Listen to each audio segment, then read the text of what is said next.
Hello guys, welcome back my YouTube channel the semester king में आपका स्वागत है। मैं फिर से 2022 PYQ BW का लेकर आया हूँ आपके सुविधा के लिए। ठीक है, तो आप पहले क्वेश्चन देखिएगा कि क्वेश्चन पूछ क्या रहा है। क्वेश्चन 6 का बी है। ठीक है, a series RLC circuit has inductance of 10 milli henry and resistance of 2 ohm. What is the value of capacitance that will produce resonance? Also find the current at resonance frequency and maximum instantaneous energy stored in the inductance at resonance. Assume the supply as 230 volt 10,000 hertz मतलब 10,000 hertz sinusoidal. ठीक है, मतलब question में कह रहा है कि एक RLC सीरीज सर्किट दे दिया है। ठीक है, RLC सीरीज सर्किट इस टाइप का देखिए, हम आपको कुछ यहाँ पे फिगर पढ़ के देगा। RLC यहाँ पे रजिस्टर हो गया, यहाँ से इंडक्टर हो गया और यहाँ से कैपेसिटर हो गया, सीरीज में कनेक्टेड। यहाँ पे एक सोर्स AC सोर्स लगा हुआ है जो कि दिया है 230 वोल्ट और क्या दिया है 10 के पावर 4 हर्ट्ज। ठीक है, फ्रिक्वेंसी दिया है। तो यहाँ पे इंडक्टर का भी वैल्यू दे दिया है, हाँ 10 मिली हेनरी इंडक्टर का वैल्यू दिया है, रेजिस्टेंस ओम दिया है। What is the value of capacitance that will produce resonance.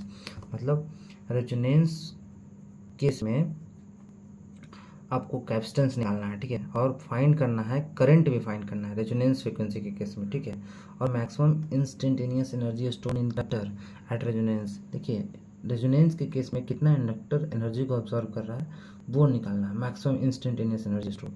तो आप पढ़े होंगे कि EL इक्वल्स टू क्या होता है, इंडक्टर के cos energy store element half L square होता है, कैपेसिटर के स्क्वायर हाफ CB स्क्वायर होता है। आप फॉर्मूला पढ़े होंगे। ठीक है, कि कैपेसिटर के केस में हाफ CB स्क्वायर होता है, इंडक्टर के केस में हाफ LI स्क्वायर होता है।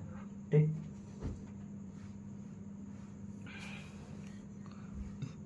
तो देखिए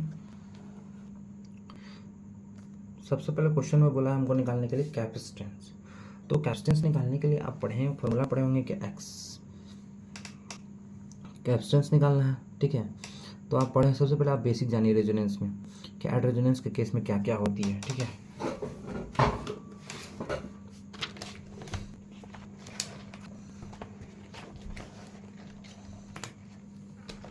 देखिए सबसे पहले आप देखिए रेजोनेंस। ठीक, ये मेरा अपना नोट्स है जो मैं आपके सामने चाहता हूँ शेयर करना। ठीक है, ताकि आपको आसान से आसान भाषा में आपको बेनिफिट हो। सबसे पहले देखिए, सॉरी मेरा थोड़ा सा कैमरा हिल रहा है। सभी रेजोनेंस है क्या, देखो रेजोनेंस क्या करता है कि inductive and capacitive effect neutralise to each other. मतलब इंडक्टर और कैपेसिटर का जो इफेक्ट है वो एक दूसरे को न्यूट्रलाइज करता है। मतलब एक्सएल टू ऐसी होता है। ठीक है, power factor circuit will be unity होता है। ठीक है, सर्किट का जो है पावर फैक्टर वो हमेशा यूनिटी होता है। Impedance of circuit will be become resistive. ठीक है, impedance of circuit will be become resistive, मतलब इम्पीडेंस जो होता है सर्किट का वो रेजिस्टिव हो जाता है। Input voltage and input current in the same phase, मतलब दोनों सेम फेज होता है, मतलब दोनों के बीच में पावर जो एंगल जो बनता है वो 0 डिग्री होता है, इसलिए तो cos 0 1 होता है, पावर फैक्टर यूनिटी। ठीक है, और क्या करता है कि पावर फैक्टर रेजोनेंस डिस्क्राइब्स क्या करता है, रेजोनेंस क्या डिस्क्राइब करता है कि resonance describe the energy transformation between inductor and capacitor at a constant frequency rate. मतलब कांस्टेंट फ्रीक्वेंसी रेट से हम इंडक्टर कैपेसिटर में एनर्जी को ट्रांसफ़र करते हैं, ये डिस्क्राइब करता है। ठीक है, इंडक्टर कैपेसिटर के बीच में जो एनर्जी ट्रांसफ़र होता है एट कांस्टेंट फ्रीक्वेंसी रेट में वो डिस्क्राइब करता है रेजोनेंस। ठीक है, ये तो कहते हैं एक डेफिनेशन से कि the frequency at which energy transfer between inductor and capacitor, this frequency is reference frequency of oscillation या resonance frequency। समझे, मतलब कि जो इंडक्टर एंड कैपेसिटर के बीच में जो एनर्जी डिलीवर हो रहा है वो इसको क्या करता है, डिस्क्राइब करता है, इसलिए हम इसको रेजोनेंस फ्रीक्वेंसी कहते हैं। ठीक है, ये देखिए सीरीज RLC नेटवर्क है। ठीक है, यही क्वेश्चन में आपका है, सीरीज RLC नेटवर्क। तो देखिए सीरीज RLC नेटवर्क, तो ये सीरीज में कनेक्टेड है RJ plus VL plus VR V plus C, ये कंसेप्ट है। ठीक है, VR plus J VL minus VC, R Z द्वारा R plus J into XL minus XC। ठीक है,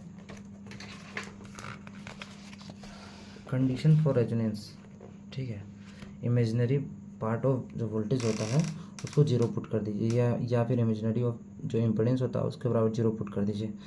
तो जब आप पुट करिएगा तो क्या होगा कि एक्सएल माइनस एक्सी बराबर 0 हो जाएगा। अब जब यहाँ देखे होंगे, यहाँ पे देखिए एक और से, देखिए यहाँ पे है ना, एक्सएल माइनस एक्सी या फिर V L minus V C, imaginary part है ना, V L minus V C जो बराबर 0 पुट करिएगा तो क्या आएगा, ये देखिए आपको आएगा कि एक्सएल बराबर एक्सी हो जाएगा और वी एल बराबर वी सी हो जाएगा, ठीक है। और जब कैलकुलेट करिएगा एक्सएल बराबर एक्सी तो जेड बराबर आर होगा, ओमेगा नॉट, एक्सएल बराबर ओमेगा नॉट एल और एक्सी बराबर ओमेगा नॉट सी, ठीक है। तो ओमेगा नॉट का स्क्वायर होगा 1/LC, तो ओमेगा नॉट बराबर 1/LC, 1/√LC, एफ नॉट बराबर 1/2π√LC हर्ट्ज, ठीक है। आपके लिए बेसिक्स इतना काफ़ी है for solutions of question. Thank you. और फिर मैं आगे क्वेश्चन को, इस चीज़ों को मैं इस्तेमाल करता हूँ ताकि आपको समझ में आए। सबसे पहले आपको क्वेश्चन में बोला है कि आपको कैपेसिटेंस निकालना है, ठीक है। तो कैपेसिटेंस के लिए हमको क्या करना पड़ेगा, कैपेसिटेंस के लिए हमको क्या करना पड़ेगा, एक्सएल का वैल्यू फाइंड करना है, क्योंकि एल का वैल्यू क्वेश्चन में दिया है, सी का वैल्यू नहीं दिया है, तो वो थोड़ा लंबा तरीका चल जाएगा, ये आसान आपको पड़ेगा। XL equals to omega L, तो ओमेगा बराबर 2π इंटू एफ, ओमेगा तो पता नहीं है, फाइंड करना पड़ेगा, 2π इंटू आपका ये दिया है फ्रीक्वेंसी, तो 10⁴ कितना बचा, ये आया था रेडियन पर सेकेंड, ठीक है। तो जब आप एक्सएल इक्वल्स टू पुट करिएगा ओमेगा इंटू एल, तो एल तो क्वेश्चन में दिया है 10 मिली हेनरी, 10 इंटू 10⁻³ तो 2 इंटू 10⁴ इंटू पाई इंटू 10⁻³ जब आप कैलकुलेट करिएगा तो वैल्यू आ गया 200 पाई ओम। एट रेजोनेंस के केस में एक्सएल बराबर एक्सी, तो एक्सी बराबर 1/ओमेगा था, तो हम एक्सी की जगह एक्सएल पुट कर देंगे, तो सी बराबर 1/ओमेगा या एक्सएल। अभी मैंने वैल्यू फाइंड किया, वैल्यू मैंने एक्सएल का वैल्यू फाइंड किया था, और मैंने जब पुट किया और फिर कैलकुलेट किया तो वैल्यू आया 2.53 माइक्रोफैराड बाई कैलकुलेटर से, ठीक है।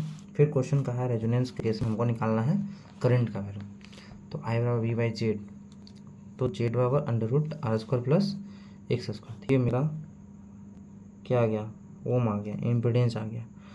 तो फिर आई का वैल्यू क्या आएगा, वी बाई जेड, तो वैल्यू जब मैंने कैलकुलेट किया तो 0.366 आ गया। और रेजोनेंस के केस में हमको करंट अथी निकालना था, एनर्जी स्टोरिंग, कितना एनर्जी स्टोर कर रहा है, तो half into LI² 10 into 10⁻³ into put करके वैल्यू मैंने निकाला, तो फिर मेरा वैल्यू है 0.36 मिलीजूल। मैंने कैलकुलेटर से फाइंड किया आंसर, ठीक है। Thanks for watching and comment and share my channel, ठीक है। आप ज़रूरत से ज़्यादा मतलब ज़्यादा लोगों को शेयर करिए, ताकि मेरे को कॉन्फिडेंस है तो मैं कंसेप्ट के लिए वीडियो क्रिएट कर सकूं सारे सेमेस्टर्स का। मैं कोशिश करना चाहता हूं कि 8वां सेमेस्टर का जो बिहार इंजीनियरिंग यूनिवर्सिटी का है उसका सारा मैं सिलेबस डील कर सकूं इस चैनल पे, ताकि बच्चों को कभी सेमेस्टर्स पास करने में दिक्कत ना हो। Thank you.